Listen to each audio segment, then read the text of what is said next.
All right, welcome to the third part of Lecture 3 in Ethics and Corporate Social Responsibility, when we're looking at the nature of capitalism.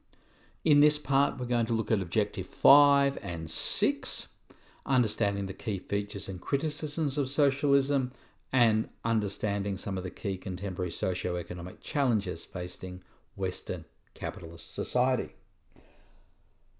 The video you've just watched did give a case for and against capitalism and socialism. We're also going to watch a video after this. It's an older video. It's a discussion by Milton Friedman on whether or not capitalism is moral.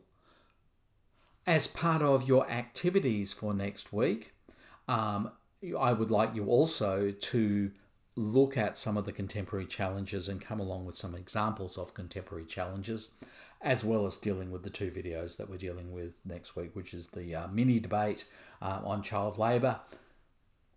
All right, that's in the tutorial.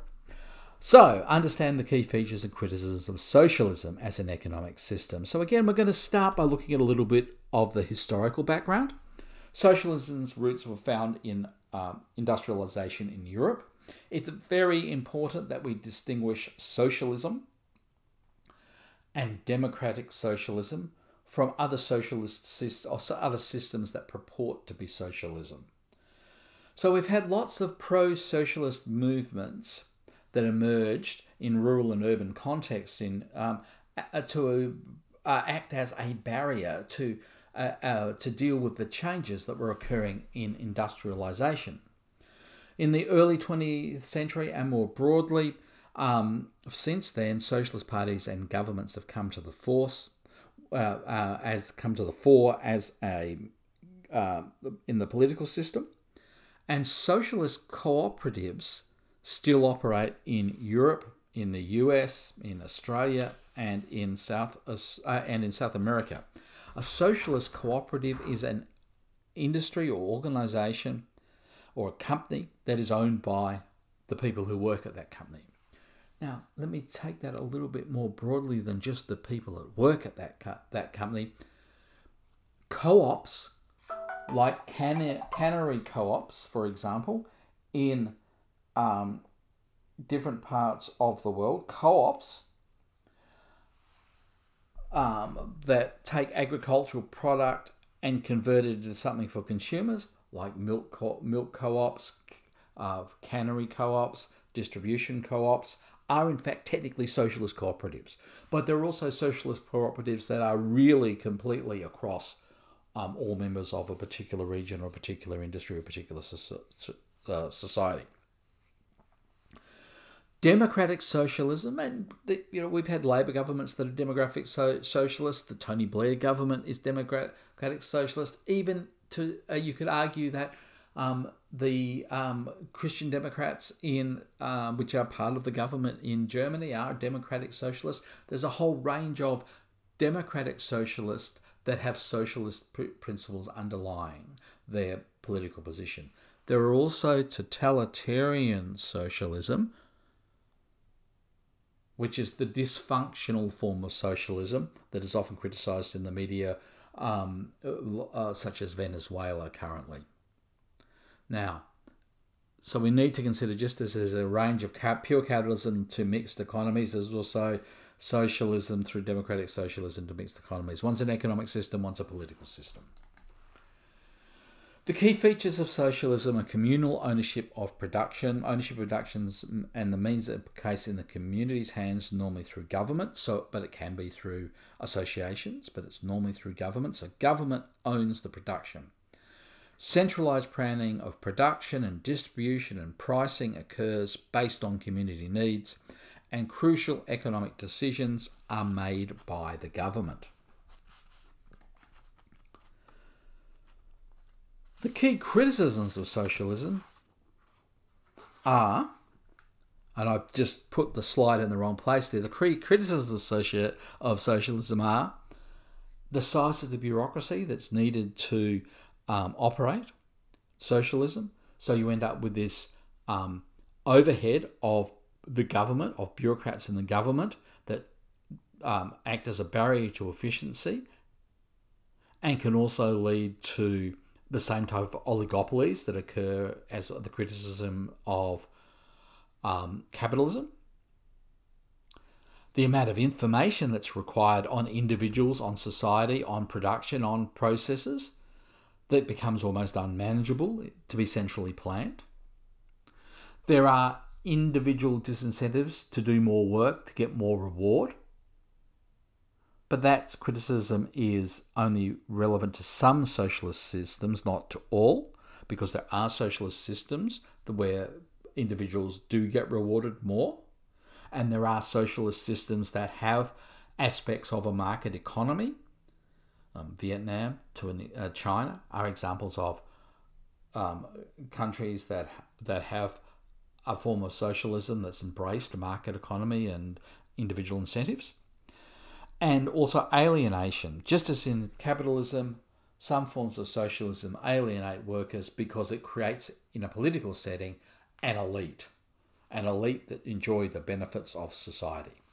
Sorry that the two slides are out of order. I just want to go back now to say what we're going to talk about for Objective 6, where we're going to understand some of the contemporary socio-economic challenges facing Western capitalist society. And let's look at those challenges. We have the decline in Western manufacturing. So, with global capitalism that has reduced trade barriers, increased mobility of labour, reduced incentives and support and protection for local production, factors of production, the manufacturing, particularly dirty manufacturing, and other areas have moved to the places with the lowest regulations or with the lowest production standards, environmental standards, or with the lowest wages, which has meant that there's been a decline in manufacturing in the West. As well as that decline in the manufacturing because, I suppose, a search for the bottom of price, you've also had governments that have taken quite proactive stances, such as the Chinese government, where they have invested in education, in support, in networks, in acquiring contracts that lead them to own intellectual property. So they've been able to push their production up and technological knowledge up the value chain, up the level of production, so that they have a dominant position in particular types of manufacturing. When Donald Trump came into power, he said Apple should make all their iPhones in America. Apple could not possibly conduct its manufacturing in America because there'd been so little investment in developing industrial and electrical and electronics engineers in the US because of the for-profit basis of universities and because of the lack of government education, investment in education compared with other OECD countries, while at the same time China had been extensively investing in those areas. They would have needed to instantaneously create 150,000 more engineers than they actually had in America, just to create one set of manufacturing for Apple in America, let alone all the other industries that have gone away. Secondly, we see outsourcing of jobs, whether it's outsourcing of jobs overseas or outsourcing of jobs into contractual or the gig economy, contractors, where you don't actually work for the organisation, therefore you don't have the normal protections of holidays and leave, and you have to pay for your own occupational health and safety requirements and insurance. Uber and those type of firms where you're outsourced they've outsourced the job of being a driver. And more extensively than that, we're going to see further outsourcing to technology. In fact, most of the decline in Western manufacturing and the outsourcing of jobs is being driven by technology. The decline in jobs in rural areas is not because we've outsourced rural production overseas. It's because we can now produce far more because of mechanisation on farms. The outsourcing of Western manufacturing, yes, it's true that there's been outsourcing overseas of Western manufacturing, but there's also been extensive job loss because of robotics.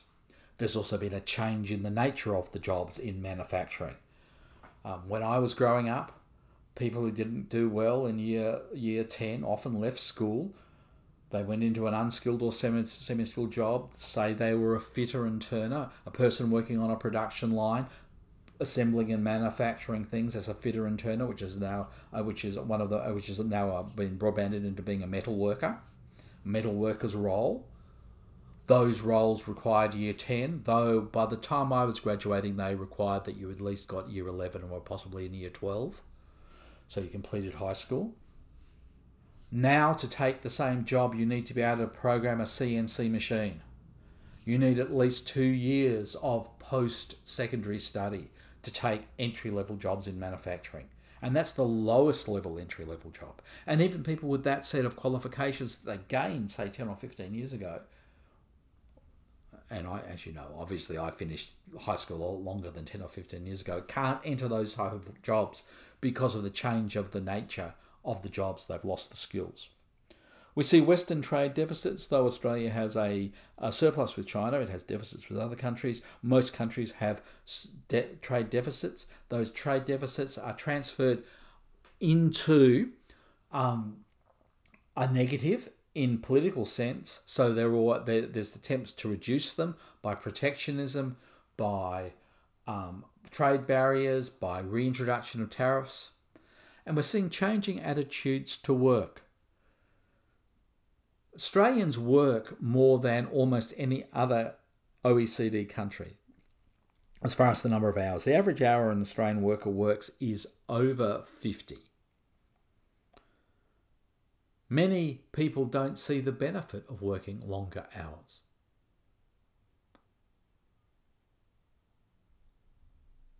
They want to have more work-life balance. And this is a challenge